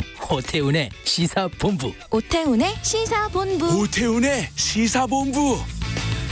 평일 낮 12시 20분 KBS 44기 성우들과 함께 듣는 오태훈의 시사본부. 점심 먹고 시사 한입. 지금 시각은 8시 30분입니다. KBS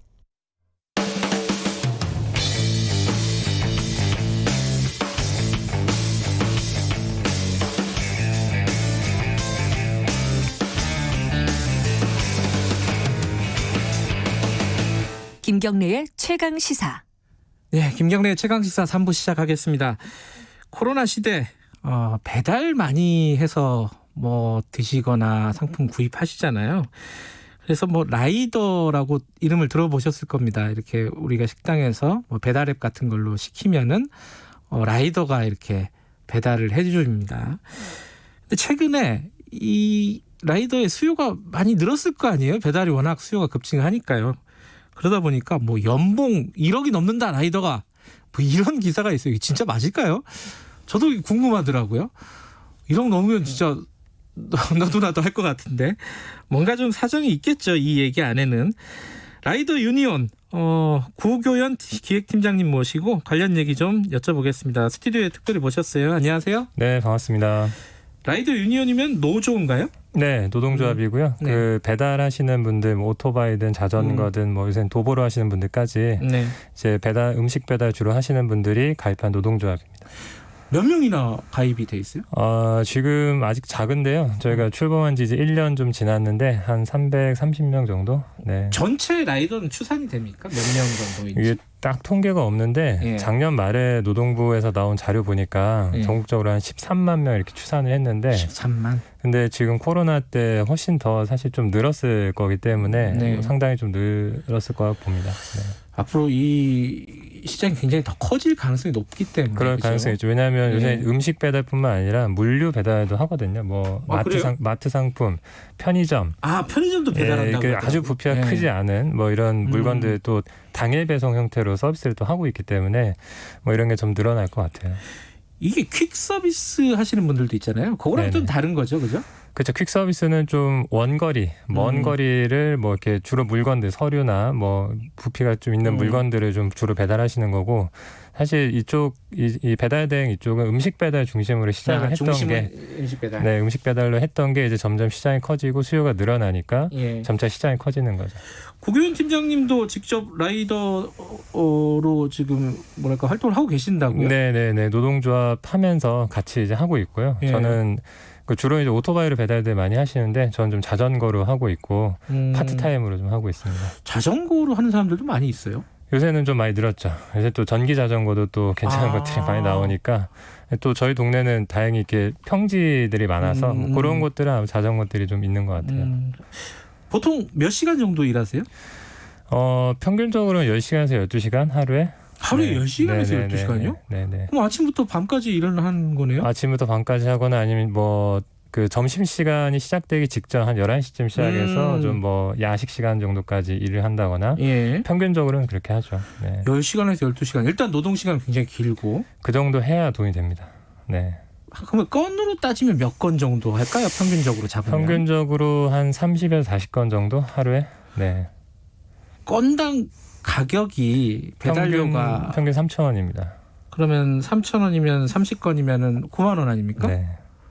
그러면 이거 못 되고 하면 돈 안 남겠는데요, 이거? 30건, 40건 해도? 그렇죠. 물론 이제 그 기본 단가가 3,000원이고요. 여기서 이제 거리가 뭐 1.5km로 넘어가면 할증 요금이라는 게 붙는데 물론 이건 다 천차만별입니다. 회사마다. 근데 기본 요금이 3,000원에 뭐 사실 할증 요금 붙어봐야 그렇게 금액이 크지 않기 때문에 그래서 사실 이를테면 1시간에 한 2-3개 해서는 잘못하면 최저임금도 안 되는 돈이 될 수 있거든요. 그렇기 때문에 1시간에 6개, 7개 이렇게 배달하게 되고 그러면 속도를 내게 되고 그러면 신호를 막 어기게 된 상황도 벌어지고 위험한 상황도 벌어지고 이런 일들이 되는 거죠. 뭐 최저임금도 안 되는 임금 문제라든가 뭐 이제 노동자 지위 문제라든가 뭐 이런 부분도 조금 이따 다뤄보도록 하고요. 아마 궁금하신 게 딱 그 청취자분들 이게 많이 궁금하실 거예요. 1억 버는 라이더가 있다. 이런 기사들이 굉장히 많이 화제가 됐었어요. 이거 맞아요? 사실이에요? 좀 황당한 건데요.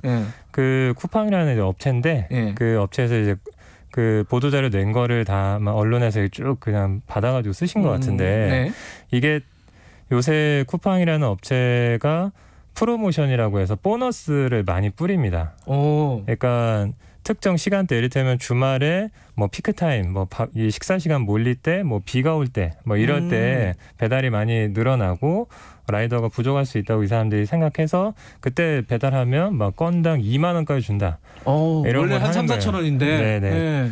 지금 가격 보면 딱 3,000원입니다. 3,000원. 지금 가격 3,000원인데 근데 뭐 특정 시간, 특정 요일 이럴 때 이제 막 뿌리는 거고 거기에 이제 이게 강남 지역에서 하신 건데 지금 쿠팡 라이더 등록하신 분이 한 5만 명 되거든요. 강남에만요? 아니요, 전체적으로 5만 명인데. 쿠팡에만 5만 원? 쿠팡에만 5만 명인데 근데 사실 그렇게 버신 분들은 뭐 한 40만 원 이상 이렇게 버신 분들이 15명 정도밖에 안 되는 거예요. 1인당 그러니까 하루당 40만 원을 말씀하시는 거죠? 5만 명 중에 15명밖에 안 된다는 건 0.001% 정도 수준밖에 안 되는 거고 그리고 그분이 그 돈을 벌기 위해서 저희가 계산해 보면 한 하루에 한 14시간 가까이 일을 하셨을 거고 신호 지키면서 절대 안 된다. 이건 불가능한 금액이다. 계속 뭐 아무튼 속도를 엄청나게 내면서 무리하게 배달을 하면 이렇게 될 수도 있다. 다만 하루 이렇게 배달하고 나면 다음 날 뻗겠죠. 그러니까 이게 하루에 예컨대 40만 원 벌 수 있다. 뭐 그거는 그럴 수 있는데 그럴 수도 있는 거죠. 뭐 프로모션 이런 거 했는데 그걸 매일매일 똑같이 반복해야지 1억이 넘는다는 얘기네요. 그 얘기네요. 그렇죠. 그렇게 하면 죽습니다. 사고 나서 죽거나 아니면 뻗어서 죽거나 둘 중에 하나입니다. 저도 이제 예전에 택배 취재를 저희 회사에서 뉴스타파에서 취재를 한 거 보니까 택배 기사분들이 살찐 분들이 하나도 없어요. 그렇죠. 전부 다 몸이 굉장히 이렇게 얘기해도 되나? 굉장히 잘 빠졌어요. 운동을 너무 많이 하셔가지고 몸을 계속 쓰니까 라이더들도 마찬가지일 것 같아요. 그렇죠. 몸을 계속 쓰고 사실 뭐 살찔 겨를이 없는 것뿐만 아니라 몸이 좀 골로 가죠. 점점점 이렇게 뭐 목 부분이라든지 허리라든지 어깨라든지 이런 부분들이 계속 동일한 이 동작을 반복하게 되면 뭐 근골격계 질환 뭐 이런 게 오잖아요. 그래서 그런 질환을 앓고 있는 분들이 사실 많은데 입증도 잘 안 되고 산재도 안 되고 아직까지는 뭐 이런 상황들이죠. 자, 그러면 이제 돈 얘기 좀 해보죠. 배달료 3,000원이라고 하셨잖아요. 지금 같은 경우에 딱. 자, 한 건 배달하면 3,000원. 그러면 그게 3,000원 다 받는 거 아니죠, 물론? 지금 이제 3,000원에서 그 수수료를 떼는 게 있습니다. 그러니까 이제 플랫폼사, 그러니까 배달 중개해주는 플랫폼사가 한 200원 정도 떼가고 200원. 그리고 이제 동네마다 지사가 있는 곳들이 있습니다. 배달 대행사, 이제 지사가 있는 곳들은 거기에서 또 수수료를 한 200원, 300원 이렇게 또 떼가죠. 그럼 여기서 한 10%, 20% 정도 떼가는 거네요. 그리고 오토바이나 이런 것들은 자기 소유죠?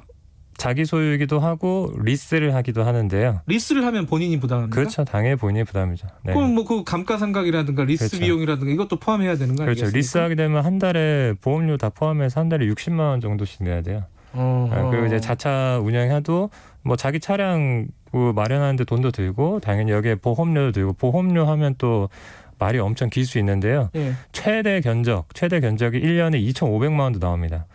오토바이 보험료만요? 네, 오토바이 보험료가 그렇게 돼 있어요. 한 달에 200 아니에요, 그러면은? 네, 들 수가 없어요. 사실상 거의 들 수가 없는 이런 지경인데 예. 아무튼 최대 견적이 그렇게도 나오고 뭐 말씀하신 감가상각, 뭐 기름도 넣어야죠, 예. 뭐 고쳐야죠, 뭐 이런 것들뿐만 아니라.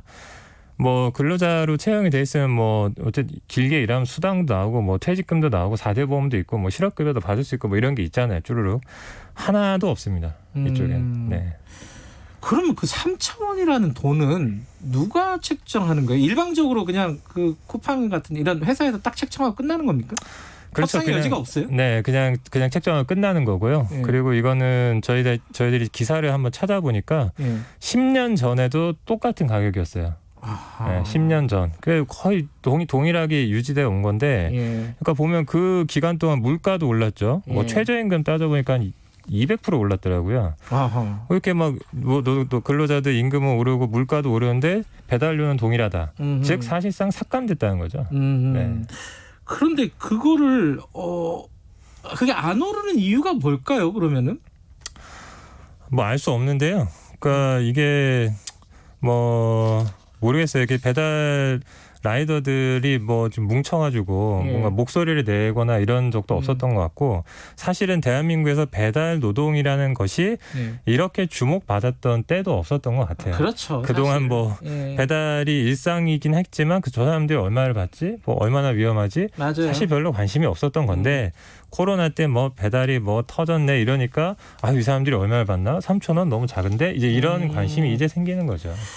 자, 이게 뭐 시간 관계상 그 얘기로 좀 넘어가야 될 것 같아요. 그 노동자 지위가 지금 소속이 안 돼 있는 거잖아요. 일종의 자영업이죠, 지금. 개인 사업자죠. 네, 형식적으로. 그러면 뭐 아까 말씀드린 4대 보험 전혀 없는 거고. 그런 거 전혀 없고. 그럼 요구를 하세요. 이거 어떤 식으로든지 좀 4대 보험이라든가 이런 데 보호의 울타리로 좀 들어가게끔. 네네네. 그래서 지금 뭐 고용보험 이제 전 국민 고용보험 한창 이슈가 됐었잖아요. 그래서 저희도 사실 좀 기대했죠. 저희도 뭐 이렇게 일하고 일 못하고 이런 게 반복되니까 우리도 실업급여 좀 받으면 좋겠는데 이렇게 좀 생각을 했는데 지금 현재까지 정부에서 나온 걸 보면 좀 하나의 업체에서 길게 일하는 사람한테는 적용해주고 그렇지 않은 사람은 또 빠지고 이런 내용들이 있더라고요. 이제 이 요새 플랫폼이 활성화되니까 뭐 쿠팡에서도 하고 배민에서도 하고 딴 데서도 하고 뭐 이렇게 하는 사람들이 많은데 이런 사람들은 적용이 안 될 가능성이 높더라고요. 그래서 이런 문제들을 하나하나 지적하고 있는데 아무튼 뭐 하나하나 하는 게 참 쉽지가 않습니다. 자, 배달료가 근데 일반 소비자 입장에서는 배달료 오르는 거 싫을 거예요, 분명히. 그죠? 3,000원 하던 게 만약에 4,000원 올라가면은 내가 1,000원 더 내야 되는 거잖아요. 네.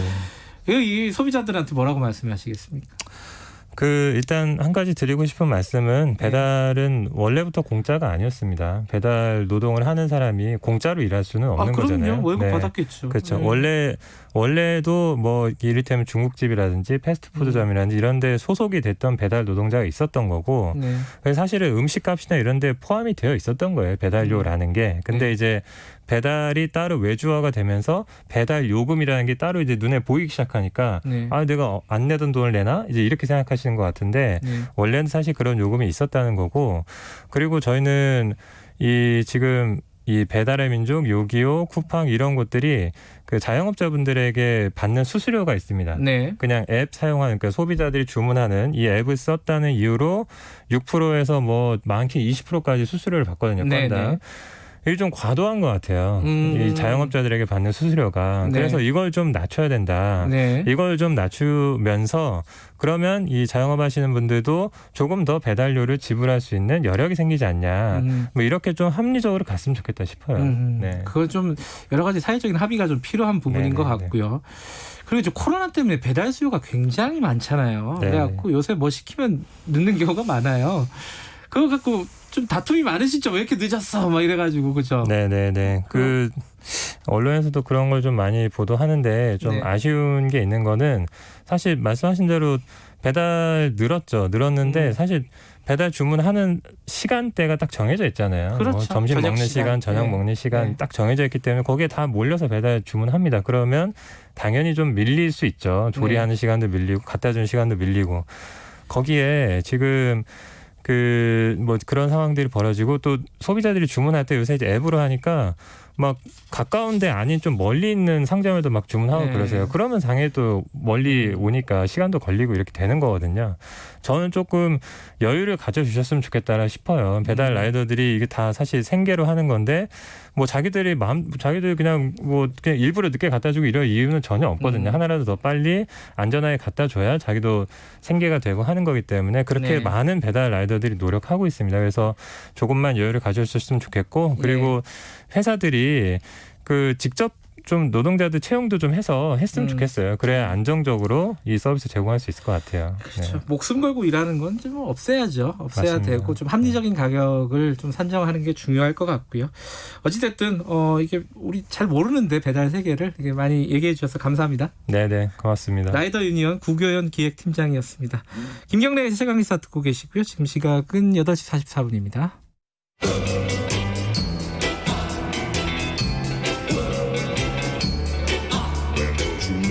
정글 같은 아침 시사의 숲에서 오늘도 웃고 울고 즐기며 사는 자연인 김경래 씨. 그의 하루 일과는 KBS 1라디오 김경래의 최강 시사를 진행하는 것으로 시작합니다. 그런데 이게 무슨 소리죠? 아침부터 열심히 준비한 자연인 김경래의 밥상 같이 드셔보실래요? 후회 없는 아침, 건강한 시사 김경래의 최강 시사.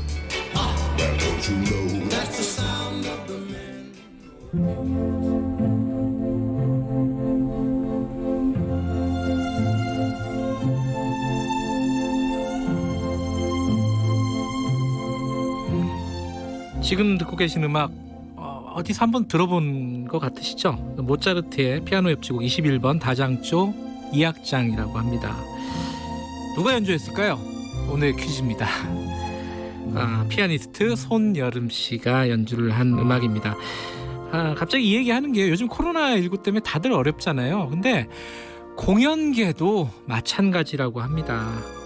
그리고 그 공연계가 그런 어떤 어려움을 타개하기 위해서 랜선 공연 이런 것들도 기획하고 많이들 하고 있다고 하네요.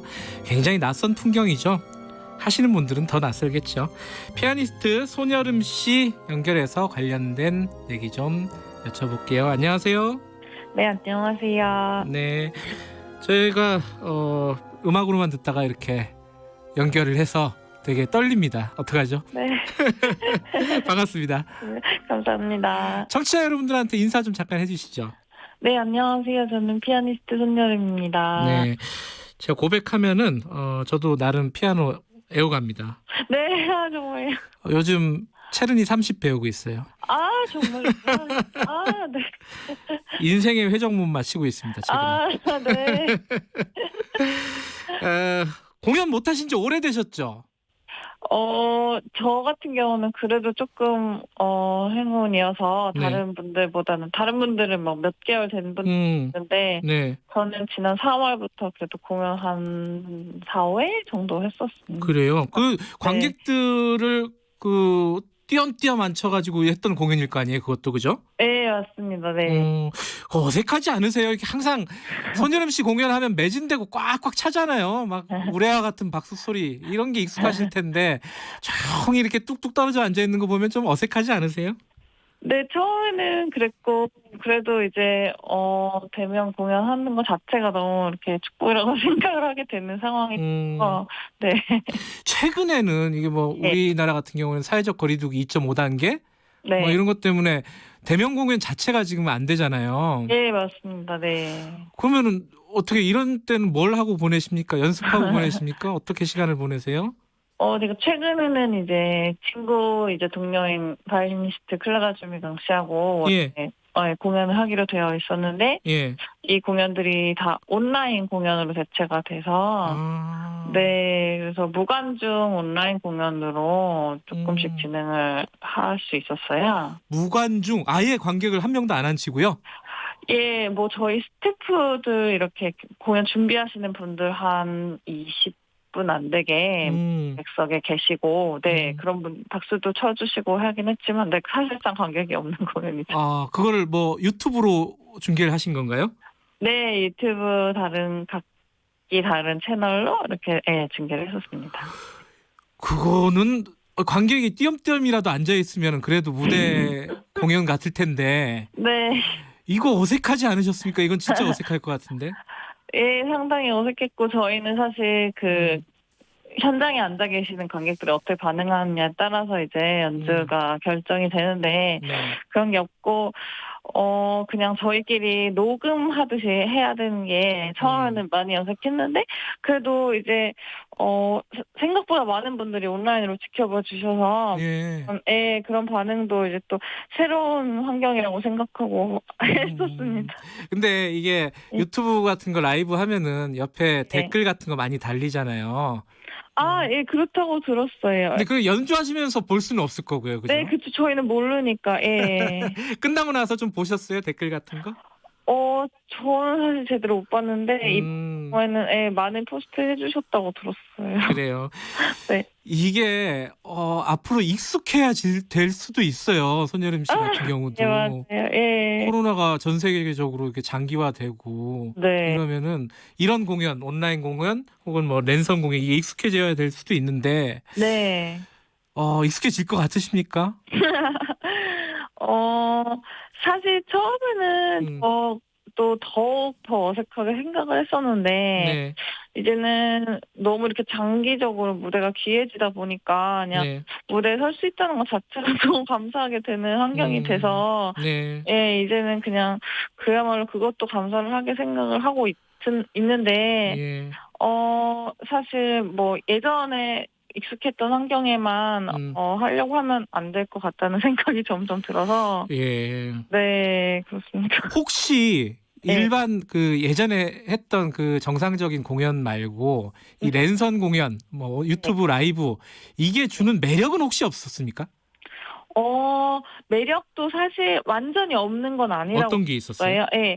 예를 들면 그전에는 이제 관객분들께서 막 조금이라도 소리를 내시거나 뭐 또 어떻게 반응하시나 이런 거에 아무래도 저희도 집중을 하게 되는데 그보다는 조금 더 마치 저희 집에서 연습하는 것처럼 그 연주 자체에 완전하게 집중을 할 수 있고 그런 거는 어떻게 보면 더 좋다고도 볼 수 있을 것 같아요. 저는 그런 생각도 들어요. 이게 클래식 표가 비싸잖아요. 네. 더군다나 손여름 씨 공연은 엄청 비싸요.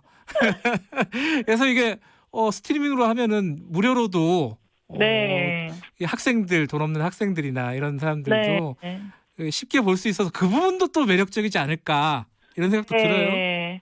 네, 그럴 수도 있을 것 같아요. 아무래도 공연을 이렇게 부담스럽게 생각하셨던 분들한테는 편하게 받아들일 수 있는 기회도 될 수 있을 것 같아요. 근데 음악 하시는 분들은 음향이라든가 이런 거에 굉장히 민감하시잖아요. 예, 맞습니다. 현장에서 듣는 풍부한 음향이 아니라 컴퓨터 스피커로 들어야 되잖아요. 네. 그거는 좀 싫으실 것 같아요.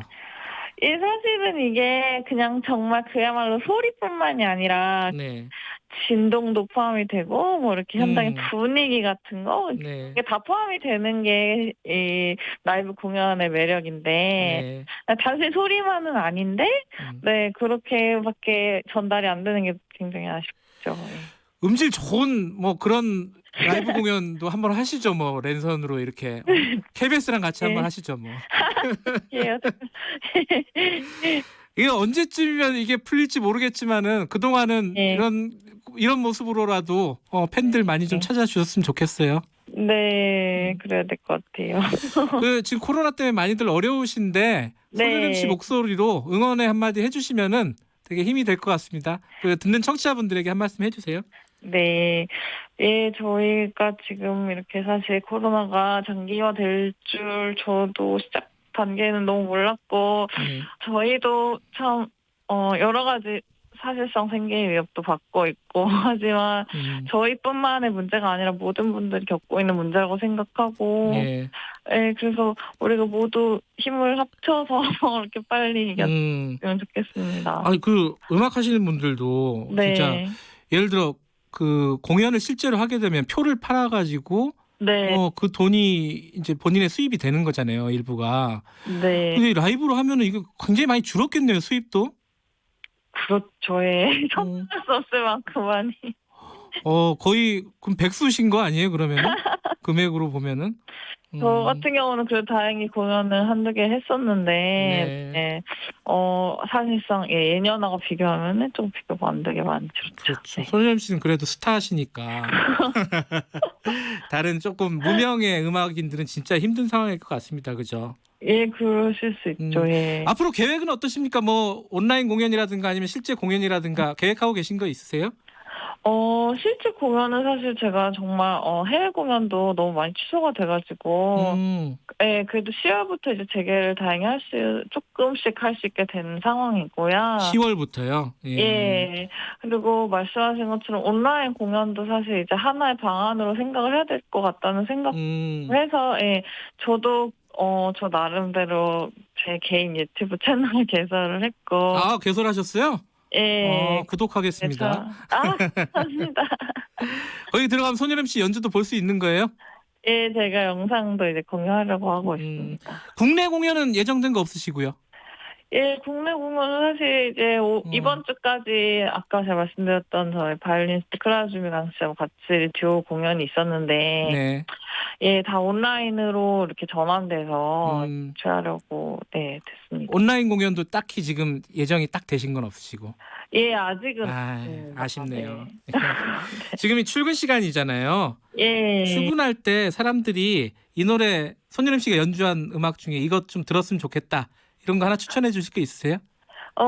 아까 이제 모차르트 협주곡으로 시작을 했는데 그 곡이 저한테는 굉장히 각별한 곡이기도 하고 네, 특별히 유튜브에서도 그 곡이 굉장히 많은 분들이 보시게 됐어요. 제 연주를. 예. 1,800만 뷰가 되는. 1,800만 뷰요? 예. 네, 상당히 많은 사랑을 받고 그래서 네, 많은 사랑 주셔서 감사하다는 의미로 또 같이 들려드리고 싶어요. 알겠습니다. 오늘 여기까지 듣겠습니다. 오늘 연결해 주셔서 정말 감사드립니다. 네, 감사합니다. 영광이었어요. 고맙습니다. 고맙습니다. 예, 한국이 자랑하는 피아니스트 손예림 씨와 함께했습니다. 네, 오늘은 음악으로 좀 마무리하죠.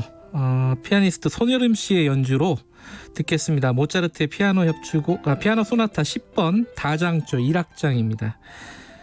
날씨는 좋아요. 음악 들으면서 마음의 여유 조금만 찾아주시면 좋겠네요.